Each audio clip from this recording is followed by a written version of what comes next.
कभी कभी लोग प्रश्न करते हैं ना, क्रोध बहुत है, क्रोध कैसे जाए। कल ही एक बिटिया बोल रही थी कि क्रोध है, क्रोध बहुत आता है कैसे। मैंने कहा इसका उत्तर तो बड़ा विस्तार से होगा, चलो मंच पर ख्याल आ गया बोलूंगा। क्रोध कैसे जाए, कहाँ से जाए क्रोध। मैंने कहा उनसे, क्रोध किसी के अभाव में है, जब वह नहीं है तो क्रोध आ गया। जैसे अंधकार, अंधकार क्यों है? अच्छा, अंधकार को भगाना भी है तो क्या करना होगा? अंधकार को भगाना इसलिए डंडा लाठी लेकर के पिटाई करो, भाग जाएगा। करोगे ऐसा? अंधकार को भगाने का एक ही रास्ता है, दीप जला दो, प्रकाश जला दो। प्रकाश कोई चीज है, अंधकार कोई चीज नहीं है। इसका मतलब है प्रकाश के अभाव में अंधकार है। ऐसे जो विकार है ना हमारे अंदर में, क्रोध कह रहे हैं, द्वेष कह रहे हैं, नफरत कह रहे हैं, ये विकार किसके अभाव में है? प्रेम के अभाव में, क्षमा के अभाव में, मैत्री के अभाव में। जब हमारे भीतर हम प्रेम को विकसित कर देंगे, गुणों को विकसित कर देंगे, तो अपने आप भाग जाएंगे। जैसे प्रकाश को जलाए। साधना किसकी करनी है आपको? आपके भीतर में प्रेम और मैत्री है, आपके भीतर में धैर्य और सहनशीलता है, आपके भीतर में जो विनम्रता है, आपके भीतर में जो क्षमा की शक्ति है, उसे बाहर निकालो, उसे बाहर निकालो। और जब निकालोगे बाहर तो आपके जीवन में छा जाएगा। नहीं निकालोगे, शक्ति है, ये भी शक्ति है, क्रोध भी शक्ति है, तो क्षमा भी तो शक्ति है, अहंकार शक्ति है, तो विनम्रता भी तो शक्ति है। क्या विनम्रता से काम नहीं बनता है? केवल अहंकार से काम बनता है? क्या आप मीठे शब्द बोल करके काम नहीं करवा सकते हैं? क्या आप डांट डपट की भाषा बोलेंगे तब काम होगा? क्रोध से ही काम होगा? मीठे शब्दों से काम नहीं होगा? देखो तो सही प्रयोग करके। आप क्रोध करके किसी से काम ले सकते हैं, लेकिन जिससे आप काम लेंगे ना, वो आपके प्रति प्रेम नहीं रख पाएगा। भय दे करके काम ले सकते हैं, लेकिन भय से प्रेम पैदा नहीं होता है। गोस्वामी जी ने भले कह दिया भय बिन प्रीत न हो, वो गलत है। मैं गोस्वामी जी को प्रणाम करता हूँ, उनके प्रति श्रद्धा है, लेकिन जो गलत है, भय से हमेशा घृणा होती है। कोई आदमी भय दे, क्या उनसे आप प्रेम करेंगे? निर्भयता, इसलिए कहते हैं साहेब कबीर अभय पद दाता। संत निर्भय पद देने वाले होते हैं, भय नहीं देते हैं।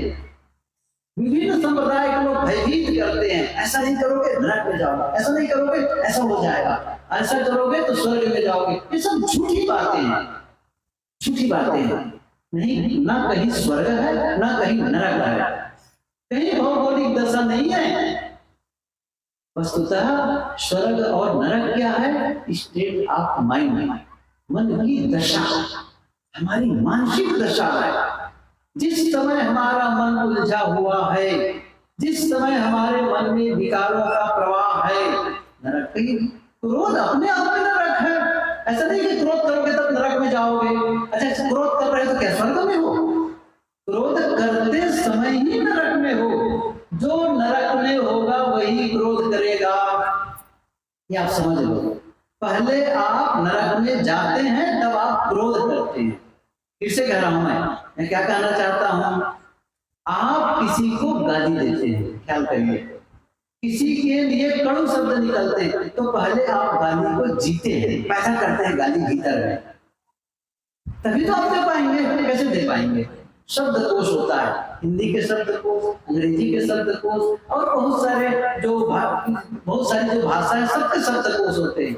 मेरे पास एक शब्दकोश है हिंदी के, 1,45,000 शब्द हैं उसमें, 1 लाख। और उसमें से एक शब्द गाली है, 2 शब्द कुछ शब्द हैं जो गाली है, और सारे शब्दों को छोड़ करके मैंने गाली का चुनाव किया।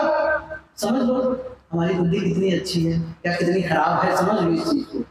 शब्दकोश में उतने सारे शब्द हैं, सबको हमने छोड़ा, केवल गाली का चुनाव किया। हमारा स्तर पता चलता है, हमारा स्तर क्या है, इतने लो क्लास के। मतलब हमारे पास में अच्छे शब्द नहीं है कि अच्छे शब्द बोल सके, केवल गाली ही दे सकते हैं। और अपने स्तर को इतना नीचे क्यों गिरा दिए कि आपके मुंह से कड़ू निकले, गाली निकले, क्रोध निकले? शांति से तो बोल सकते थे। क्या हो जाएगा? कौन सा सामान बिगड़ जाएगा? आप समझ रहे हैं ना, कुछ सामान का नुकसान होगा। अरे असली संपत्ति तो आपकी शांति है, वही खो रही है। बाहर कितना सामान चला जाएगा, 1000, 2000, 10,000 का सामान हो जाएगा, खराब हो जाएगा, लेकिन असली संपत्ति क्या है? आपकी पवित्रता, आपकी शांति। शांति से पैसे नहीं, सामान में शांति आप पैसे से नहीं खरीद सकते। उसको सामान टूट जाएगा, पैसे से खरीद लेंगे, पैसे से खरीद लेंगे। कोई कुछ गड़बड़ हो गई, ठीक है, उसको ठीक करा लेंगे, लेकिन शांति नहीं हो गई। और आदत से बच, किसी की तो आदत होती बड़बड़ाने की, छोटी छोटी बातों में उलझना, क्रोध करना नहीं। क्रोध से लड़ो मत, क्या करो? प्रेम को बढ़ाओ, मैत्री को बढ़ाओ, क्षमा को बढ़ाओ। देखिए एक चीज बताऊं फिर से, मैं ध्यान दीजिए, ये बहुत महत्वपूर्ण, एक जो 2-3 मिनट में जो बताऊंगा इसको ध्यान से सुनना। क्रोध आप किस सिचुएशन में करते हैं? क्रोध कब आता है? आप ध्यान दें, क्रोध कब आता है? ऐसे इस वीडियो से मैंने कहा, अच्छा क्रोध दिखाओ तो जरा से, क्रोध दिखाओ तो जरा से। कहां से क्रोध दिखाए? नहीं दिखा सकते। क्रोध कब आता है? जब हमारे विचारों के विरोध में कोई घटना घटती है। हमने किसी से कुछ कहा और उसने नहीं किया, हमारी बात नहीं माने, बस क्रोध आ जाता है। मैंने कहा, मैं नहीं। क्रोध कब आता है? जब मेरे मन के प्रतिकूल कुछ होता है, तब क्या होता है? क्रोध आता है। अब दूसरी बात कह रहा हूं, क्षमा कब होती है? क्षमा आप कब करते हैं? क्षमा आप क्या करते हैं? उस सिचुएशन, परिस्थिति देखिए, कौन सी परिस्थिति में आप क्षमा करते हैं? क्या आप रास्ते रास्ते चलते हैं और कोई आदमी मिला, नमस्कार, हाँ नमस्कार, जय राम जी की, मैं आपको क्षमा करता हूँ, क्या कहेगा? काहे की क्षमा कर रहे हो भाई? क्षमा कब करते हो?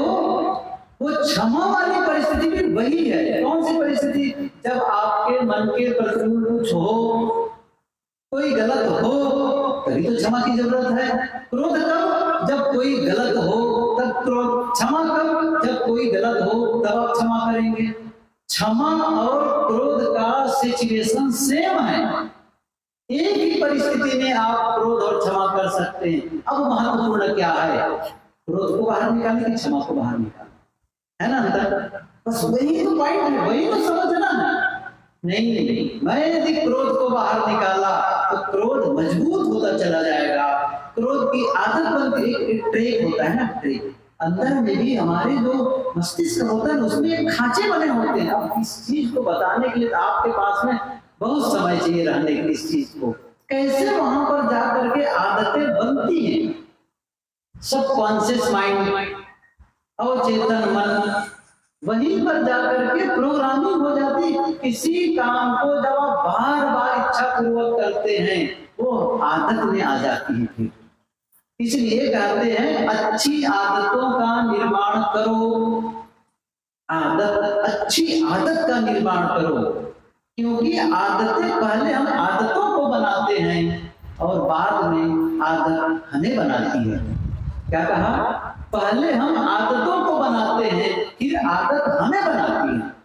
और जिसकी अच्छी आदत होती है उसे हम अच्छा इंसान कहते हैं, और जिसकी खराब आदत होती है उसे हम खराब आदमी कहते हैं। आदत, ये स्वभाव, इसे ठीक करना बहुत जरूरी है। तो मैंने कहा वो आदत कैसे बन गई? जिस चीज को बार बार करते हैं, आदत बन गई उसकी।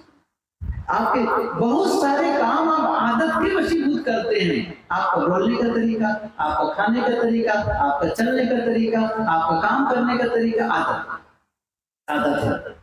लेकिन यदि उसे बदलना है, यदि वो आदत सही है तो ठीक है, यदि वो आपके लिए नुकसानदायक है, जो आपके लिए और आपके फैमिली मेंबर के लिए वो बहुत नुकसान कर रहा है, आपको क्या करना है? उस आदत को बदल दो।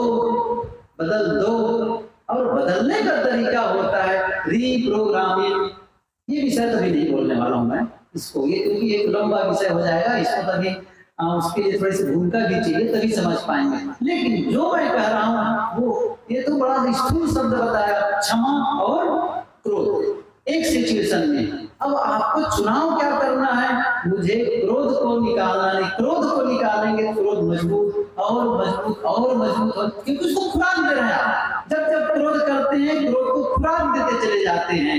अब आपको क्या करना है, क्रोध को बिना भोजन दिए भूखे मरने दो। क्या करो, क्षमा को, क्योंकि जब आप क्रोध करते हैं तो क्षमा वहीं बैठी रहती है और क्षमा भीतर से सिसकती रहती है।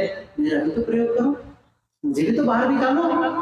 हम नहीं निकालते, उसको इग्नोर करते चले जाते हैं, उसको छोड़ते चले जाते हैं, उसको हम तिरस्कृत करते चले जाते हैं। अब जीवन बदलता है, क्योंकि हम चाहते हैं कि मैं क्रोध से अभिभूत नहीं हूं। अच्छा एक चीज बताऊं, क्रोध क्यों नहीं करना चाहिए, सोच लो। क्रोध, आप गुस्से से गुस्सा क्यों कर रहे हो, सही है ना, ये भी समझ लेने जैसी बात है कि क्रोध ये कोई काम नहीं चलता, होता यही है। क्रोध क्यों नहीं करना चाहिए, मैं चीज बताना चाहता हूँ आपको। क्रोध इसलिए नहीं करना, मैं नहीं चाहता हूँ क्रोध करना, इसलिए नहीं चाहता हूँ क्योंकि क्रोध के समय मेरे मुंह से ऐसे शब्द निकल जाते हैं जो मैं बोलना नहीं चाहता हूँ। जिस समय मैं क्रोध में ना हूँ उस समय ऐसे शब्दों का मैं प्रयोग नहीं करना चाहता हूँ, लेकिन क्रोध एक मत वालापन है, एक द्वेग है, बेहोशी है। उस बेहोशी में मेरे मुंह से ऐसे शब्द निकल जाते हैं और बाद में मुझे अफसोस होता है, मुझे ऐसा नहीं बोलना चाहिए। क्रोध के समय ही मेरे जीवन में ऐसा कुछ कर जाता हूँ, ऐसा मैं काम कर जाता हूँ, बाद में लगता है नहीं ऐसा नहीं करना चाहिए, बाद में मुझे पछतावा होता और मैं नहीं चाहता अपने कर्मों से मैं पछताऊं। पश्चाताप का मतलब यही होता है, गुरुदेव जी कहा करते पश्चाताप, पश्चाताप, पश्चाताप का मतलब पश्चात, बाद, ताप, जलन। पश्चाताप को दो भाग में बांट दो, पश्चात माने बाद में, ताप माने जलन। जिस काम को करने के बाद जलन हो वही तो पश्चाताप है।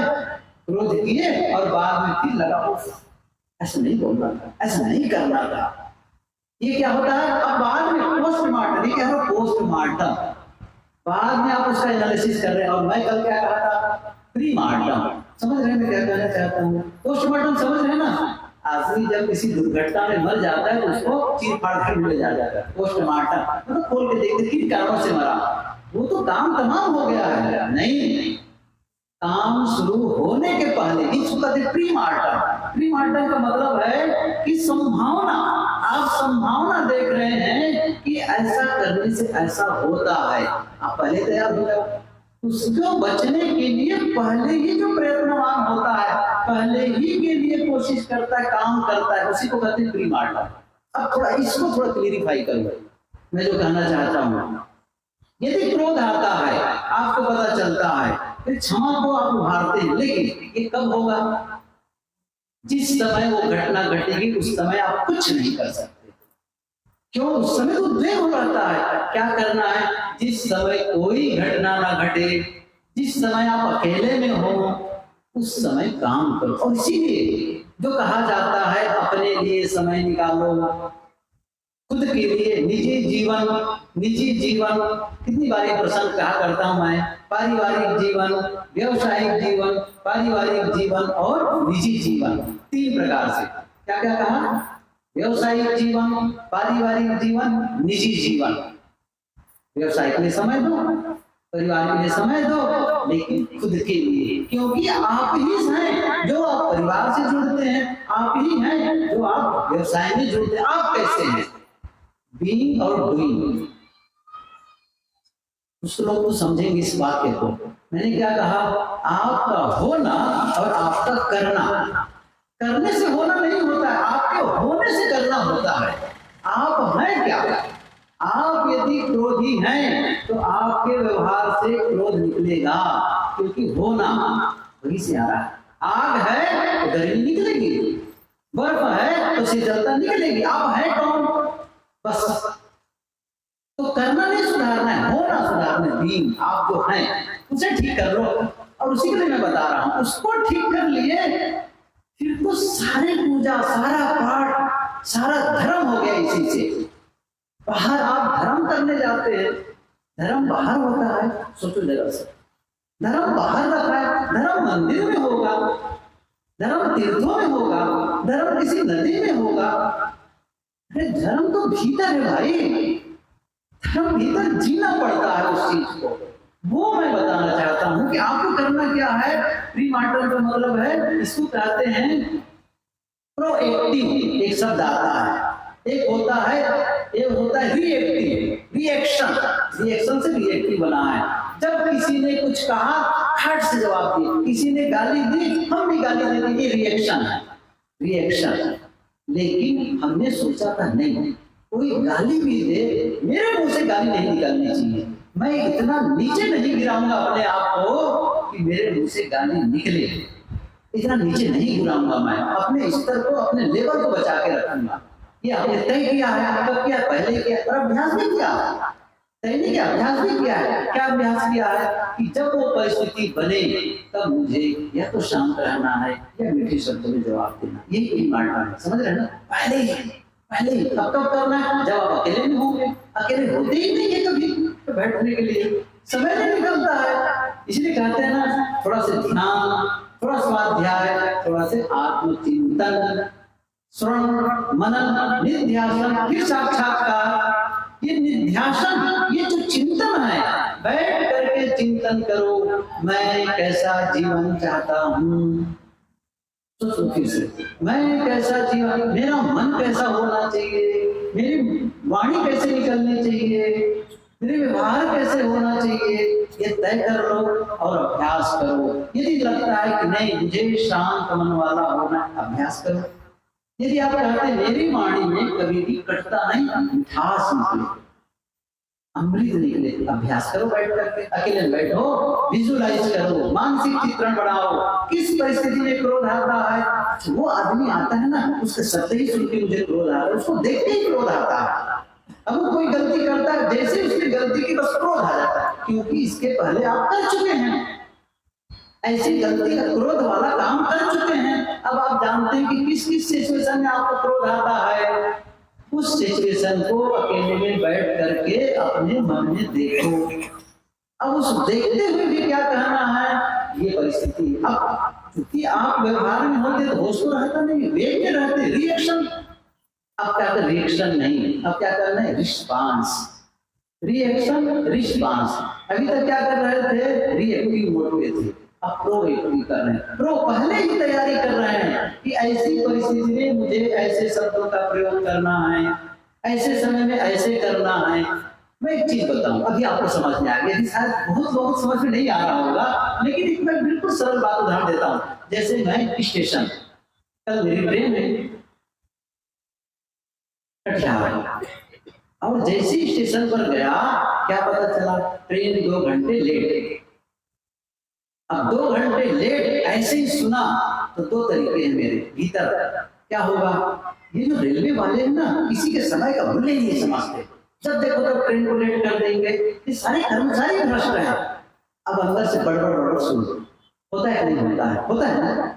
अच्छा रेलवे की बात नहीं, ट्रैफिक में कहीं फंस गए, ट्रैफिक है, अब कह रहे हैं क्यों भाई जाम क्यों लगा है, अरे कोई वीआईपी जा रहा है ना, जब तक ना निकल जाए ट्रैफिक जाम रहेगा, अब बड़बड़ा रहा है अंदर वाला। ये जितने वीआईपी लोग हैं ना, ये सब दुष्ट लोग, लुटेरे लोग हैं, ये भारत बर्बाद कर रहे हैं। ऐसा करते करते राजनेताओं को, नरेंद्र मोदी को, सबको गाली दे रहा हूं।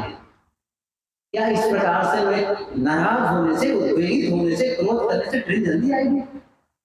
ट्रेन जल्दी आएगी? नहीं आएगी। एक तरीका। दूसरा तरीका क्या है, मैं स्टेशन गया, पता चला 2 घंटे ट्रेन लेट है। अच्छा 2 घंटे लेट है, कोई बात नहीं, अब क्या करना है मुझे, मैं देखूंगा कहीं पर बैठने की जगह मिल रही है क्या। मान लो मिल गई एक जगह, सीट जाके बैठ गया, अपने को झोली से निकाला, एक पुस्तक पढ़ने लगा, नहीं पुस्तक निकाला, मोबाइल निकाला, सुंदर संगीत सुन लिया, या फिर उसमें सुंदर स्पीच सुन लिया, किसी अच्छे मोटिवेशनल स्पीकर हो या कोई संत गुरु है उनके प्रवचन को सुन लिया, या फिर चुप आंखें बंद किया, शाम।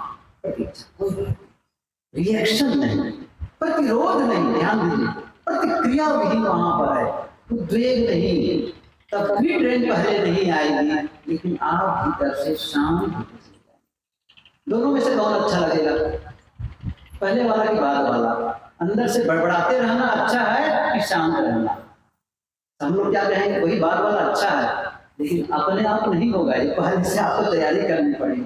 इस परिस्थिति में मुझे इस प्रकार शांत रहना, इसी को इसी को प्रोएक्टिव कह रहा था। इसलिए कहा था, क्या कहा था, एक शब्द और कहा था, प्री मार्टम।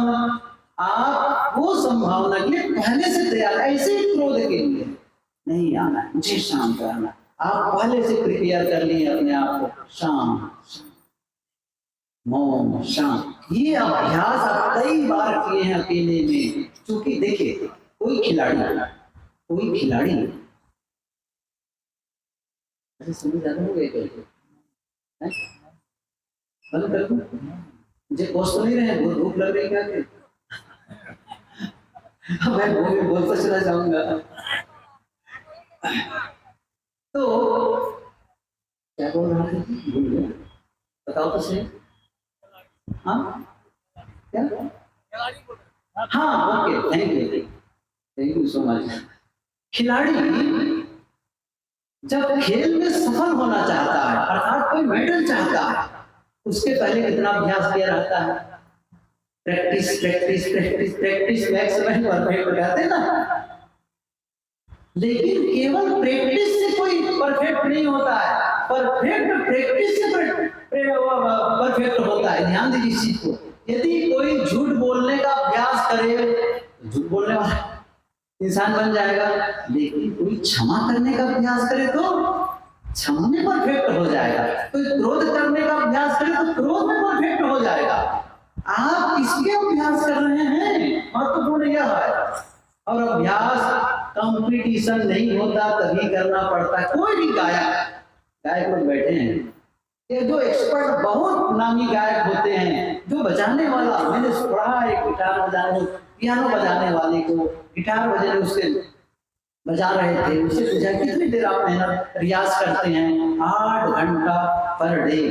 आप कभी नाम सुने? एक व्यक्ति का नाम बताता हूँ, माइकल फेल्प्स। अब ये उदाहरण को बहुत लंबा समय लग जाएगा। जितना हमारे पूरे भारतवासी लोग आज तक के गोल्ड मेडल नहीं जीता है, वो अकेले इंसान जीता है। और ये सच अभी भी है वो आदमी, माइकल फेल्प्स। क्या है वो? तैराक है, तैरता है, कितनी मेहनत करता है, इतनी। कभी आप सर्च कर लेना, सीधी सी बात में उसको समय नहीं लगाऊंगा। माइकल फेल्प्स से कहना, बस एक ओलंपिक में 8 गोल्ड मेडल, एक ओलंपिक में ना, समझ रहे हैं ना, हम पूरे भारत मिलकर नहीं जीत पाते हैं। एक ओलंपिक में 8 गोल्ड मेडल, वर्ल्ड रिकॉर्ड है, आज तक किसी ने नहीं तोड़ा, केवल तैराक है। और विल्मा रूडोल्फ जो अपाहिज थी, अपाहिज का मतलब पोलियो ग्रस्त थी, डॉक्टर ने कहा जीवन भर नहीं चल पाएगी, और नकली पैर लगा करके चला करती थी। उसने कहा मैं दौड़ना चाहती हूँ, मैं चलना चाहती हूँ, बस हटा दिया और दीवारों के सहारे चलना शुरू की, और चलना शुरू की, कुछ और तेज। फिर स्कूल के दौड़ में शामिल हुई, पहली बार हारे, दूसरी बार हारे, तीसरी बार, चौथी बार, 10-25 बार हारे, फिर आगे। और पता है ओलंपिक 1960 के ओलंपिक में एक श्वेत लड़की, कोई भी आप सर्च कर सकते हैं, मैं कोई कल्पना नहीं बता रहा हूँ कि कहानी बताए चले जा रहा हूँ। 3 गोल्ड मेडल जीती वो, जिस पोलियो ग्रस्त को डॉक्टर ने कहा था नहीं, अभ्यास, सही तरीके से अभ्यास। क्या हमने जीवन में शांत रहने के लिए अभ्यास किया है? धैर्य होने के लिए अभ्यास किया है? सहनशील होने का अभ्यास किया है? क्षमा करने का अभ्यास किया है? जीवन यूं ही नहीं बदलता है कि केवल हाँ कहाँ गए थे सत्संग में, बस सत्संग सुनना एक रूटीन वर्क है, माला जपना एक रूटीन वर्क है, जप करना एक रूटीन वर्क है। भीतर आओ और भीतर में काम करो, अंतस में काम करो, उस मन का विश्लेषण करो और तय करो नहीं ऐसा जीवन जीना है।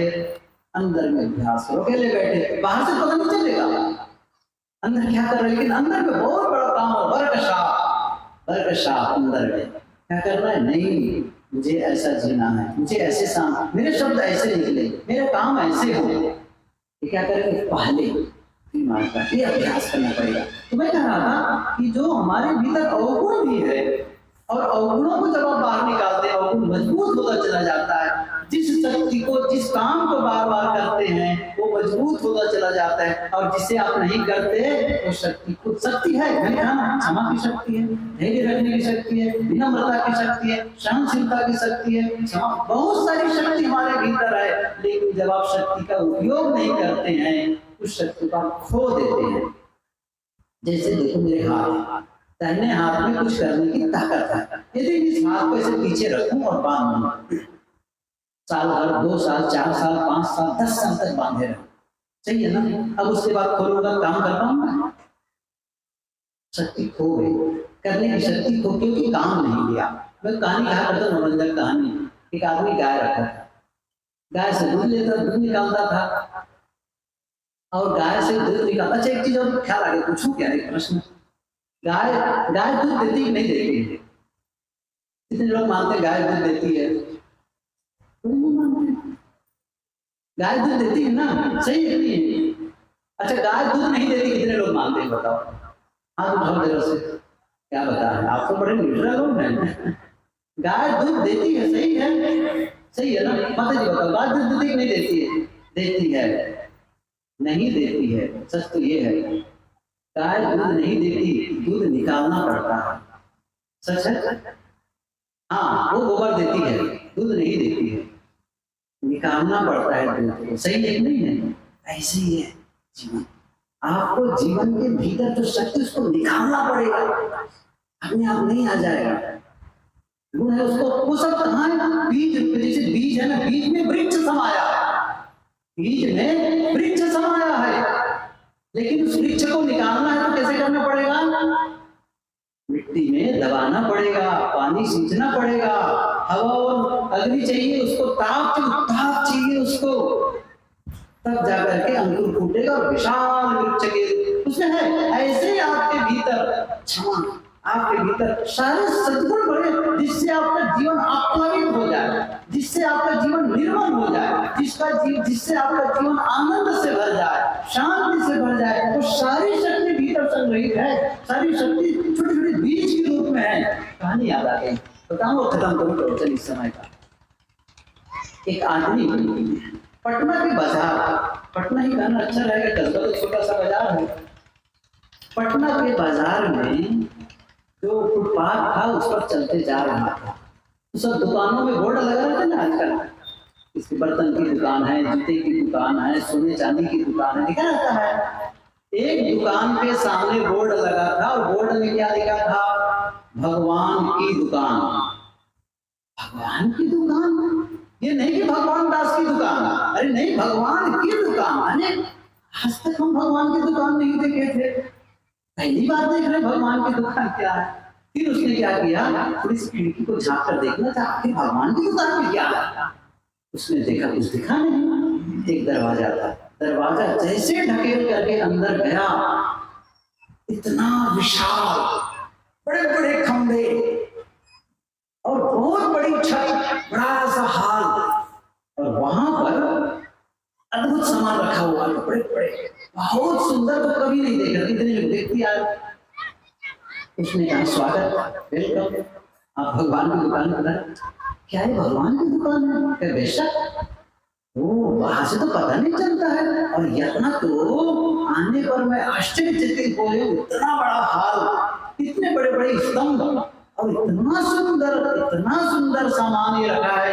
देखो, कई सामान रखे हैं अलग अलग, मैंने जीवन में कभी देखा नहीं था। उसने कहा, हाँ जी, भगवान की दुकान है ना, ऐसी कैसे रहेगी, भगवान की दुकान है, सचमुच कभी नहीं देखा था। फिर उस आदमी के मन में क्या हुआ, अच्छे बताओ, क्या ये चीजें बिकती भी हैं? हाँ, बिकती हैं, और बिकती नहीं है, फ्री में मिलती हैं।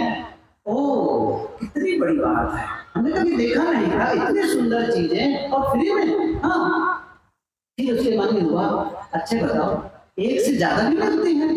बिल्कुल। अच्छा, तो गिनती किया, मेरे पास, मेरे घर में कितने लोग हैं, मेरे मित्र कौन कौन है, देने जाके इतनी सुंदर सामान को गिफ्ट करूं। उसने कहा, ऐसा करिए, 16 पैक कर दीजिए सबको। उसने कहा, ठीक है, बैठिए, भी आता हूँ आपका पैकिंग लेकर के। 10-15 मिनट के बाद वो आदमी आए अंदर से, इतना बड़ा डब्बा लेकर के, और कहा, लीजिए साहब, आपका सामान तैयार है, पैकिंग तैयार है।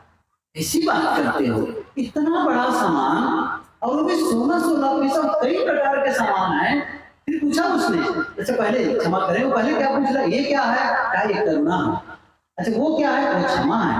वो क्या है? धैर्य है। वो क्या है? सहनशीलता है। वो क्या है? विनम्रता है। ओ, हमने कभी नहीं देखा था इस चीज को। तब उसने कहा 16 पीस जमा करके दे दो मुझे। उसने सबको लाया 16 पीस। तब उसने कहा इतना बड़ा सामान ये कैसे आ गया 16 पीस? तब उसने क्या कहा है बहुत महत्वपूर्ण, उसने कहा भाई साहब हम इन चीजों को नहीं देते हैं, इनके बीज देते हैं, बीज। और ये आपको बीज को विकसित करना पड़ता है। जब आप भगवान के यहाँ से आए हैं ना, तो बीज हमारे भीतर छुपा के रखे हैं। मैंने कहा ना, क्षमा भी है, नम्रता भी है, मिठास भी है, सारे शांति भी है, सारे सद्गुणों के बीज भीतर पड़े हुए हैं। वो बीज रूपे मिले हैं, अब इसको बोना, विकसित करना है। अंतिम चलते चलते बताऊं बोना कैसे है। बोना कैसे है? कहाँ बो देंगे? प्रेम न बाड़ी मुझे प्रेम न हाड़ लिखाए। प्रेम तो बाड़ी में पैदा नहीं होता, कैसे बोओगे प्रेम को? कैसे बोओगे मैत्री को? अंतिम सूत्र कह के बंद करता हूँ, क्या है वह? दो याद करना सब लोग इस सूत्र को। दूसरों के जीवन में जो आप होते हैं उसे आप अपने जीवन में काटते हैं। दूसरों के जीवन में जो आप होते हैं उसे आप अपने जीवन में काटते हैं। अब जरा देखो क्या बोल रहे हो, दूसरे के जीवन में क्रोध बोओगे, अपने जीवन में क्रोध की फसल काटोगे। नफरत का बीज बोओगे, नफरत की फसल काटोगे। द्वेष बोओगे, द्वेष की फसल काटोगे। लेकिन प्रेम बोओगे, प्रेम की फसल काटोगे। सहयोग दोगे, सहयोग की फसल काटोगे। क्षमा करोगे, क्षमा की फसल काटोगे। क्या बीज बो रहे हैं? और बो रहे कौन सा बीज बो रहे हैं? मैंने कहा था ना कबीर साहब के साथी, कबीर कमाई आपने निष्फल कभी न जाए, बोया पेड़ बबूल का आम से खाए। कांटा बो करके, गलत काम करके, गलत सोच करके, गलत बो करके कभी भी अच्छा परिणाम नहीं पा सकते, कभी भी नहीं पा सकते। वो हो ही नहीं सकता। प्रकृति का नियम काट दिया है। मनुष्य बदल जाता है, मनुष्य के शब्द बदलते हैं, मनुष्य के विचार बदल जाते हैं, न्याय नीति बदल जाती है, लेकिन प्रकृति एकदम तटस्थ है। जो करो सो करो, बस ये जिस दिन ध्यान में आ जाए, कर्म सिद्धांत भी हमारे भीतर आ जाए, उस दिन से हमारे जीवन में बदलाव आने लग जाता है। तो दूसरों के जीवन में वो सुख दो, प्रेम दो। पाने का एक ही रास्ता है, देना। फसल चाहिए, खेत में बो दो, क्योंकि खेत से मिलने वाला है ना। किसकी फसल चाहिए? मक्का, तो मक्का का बीज बो दो। गन्ना चाहिए, गन्ने का बीज बो दो। गेहूं चाहिए, गेहूं का बीज बो दो। प्रेम चाहिए, प्रेम का बीज बो दो। सहयोग चाहिए, सहयोग का बीज बो दो। क्षमा चाहिए, क्षमा का बीज बो दो। बस बीज बो, फसल काटो। अब आप कहेंगे जी आज समझ में आ रहा है, इसके पहले तो हमने गलत बीज बो दिया है, अब क्या करें? उसका भी रास्ता है, उसका भी रास्ता है। क्या रास्ता है? जिस फसल को काट रहे हो जांच कर लो। हाँ, यदि जो बीज, जिस फसल को आप पसंद नहीं करते, जिस फसल को आप पसंद नहीं कर रहे हैं, तो आप उस बीज को जांच कर लो जिसे बोने जा रहे हो। जिस फसल को आप पसंद नहीं कर रहे हो, तो उस बीज की जांच कर लो जिसे बोने जा रहे हो। ऐसा तो नहीं जिसे पसंद नहीं है तो उसी का बीज बोने जा रहा हूं। मक्का पसंद नहीं है और मक्का लेके बोने जा रहा हूं। यदि जीवन में मैं चाहता हूं, मैं नहीं चाहता कि मुझे कोई क्रोध करे, मैं नहीं चाहता कि मुझे कोई बदला ले, मेरे से नफरत करे, तो ऐसा नहीं कि मैं बीज उसी का बोने जा रहा हूं। यदि मैं उसका बीज बोऊंगा तो मुझे उसकी फसल मिलेगी। क्या चाहता हूँ? प्रेम, प्रेम का बीज बो।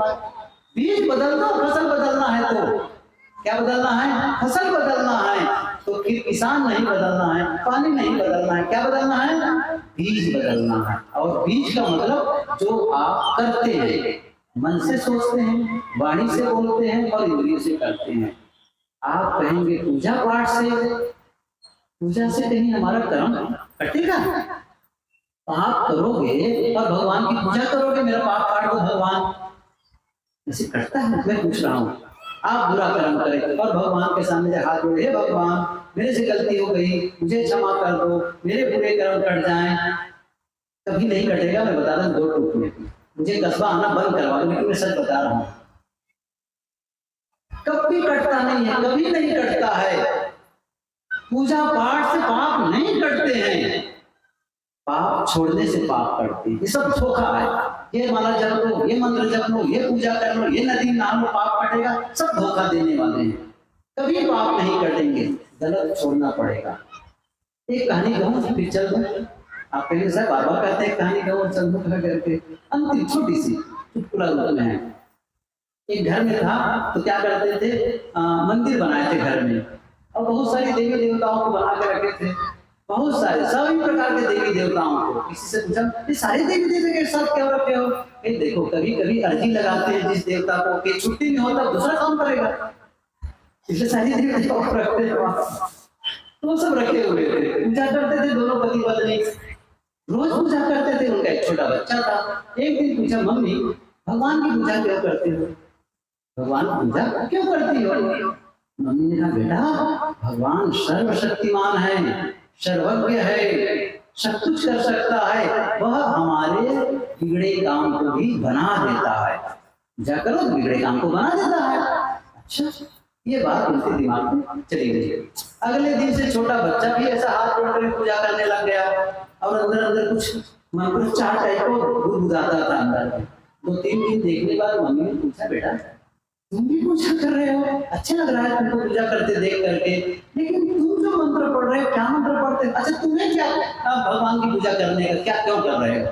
उसने कहा मम्मी आप ही ने तो कहा था ना भगवान बिगड़े काम को बना देता है। हाँ सच है ना, भगवान बिगड़े काम को बना देता है, सच्चे मन से करो तो। उसने कहा मम्मी पिछले सप्ताह में टेस्ट हुआ स्कूल में, और उसमें प्रश्न क्या पूछा गया था, भारत की राजधानी कहाँ है?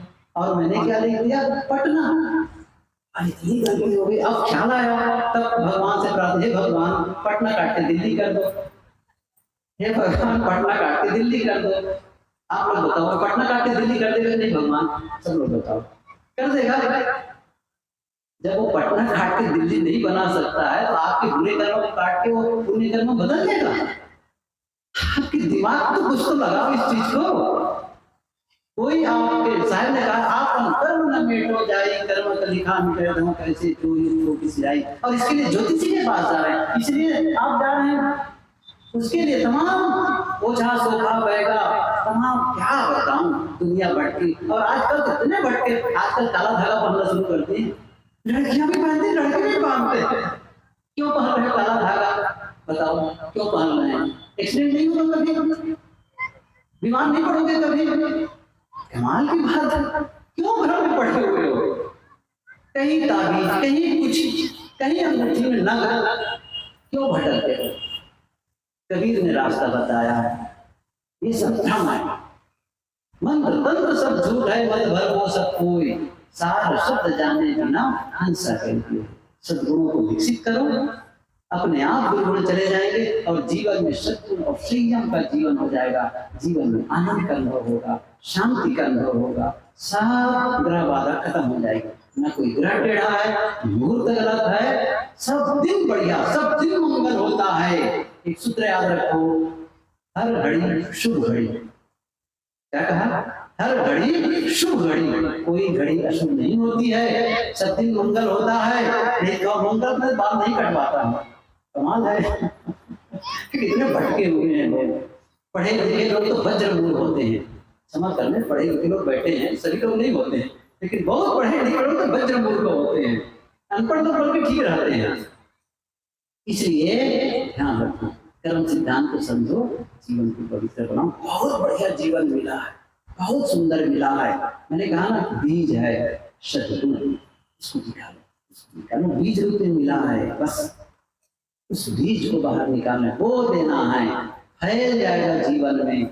आनंद का अनुभव करो, सुख का अनुभव करो, शांति का अनुभव करो। कहीं दूर जाने की जरूरत नहीं है, जहां हो वहीं से करो, जैसे हो वहीं से काम करना शुरू कर दो, बस जीवन सुख में हो जाएगा। अब तो बोलना बंद करो, सही है ना? अब मैं वाणी को विराम, शाम के सत्र में भी एक वचन और बाकी, एक वचन और बाकी है।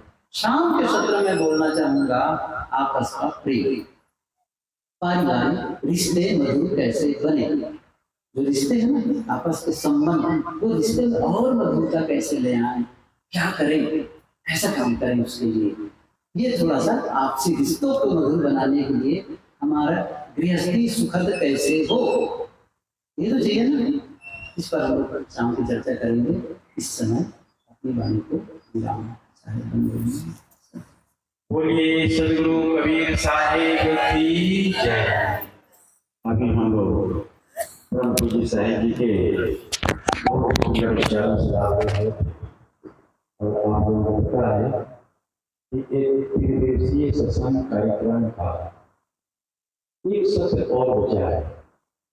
जैसे कोई नदी पार करता है, नाव बिल्कुल किनारे लग जाती है, बस कुछ करना है, वही स्थिति है। तो अंत में सब एक सत्र और बाकी है और ये जो अंतिम सत्र है इसमें ये सत्र 2:30 बजे प्रारंभ हुआ, ध्यान रखेंगे हम लोग। और इसी सत्र में हमें संतों के साहिब के विचारों को गिरा लेना है विचारों से, और इसी सत्र में संत गुरुजनों की पूजा भी होती है। ये सब आप लोग ध्यान रखेंगे, इसी तैयारी से सबको आना है ना। तो फिर आप मिलेंगे 2:30 बजे। इस सत्र जो अंतिम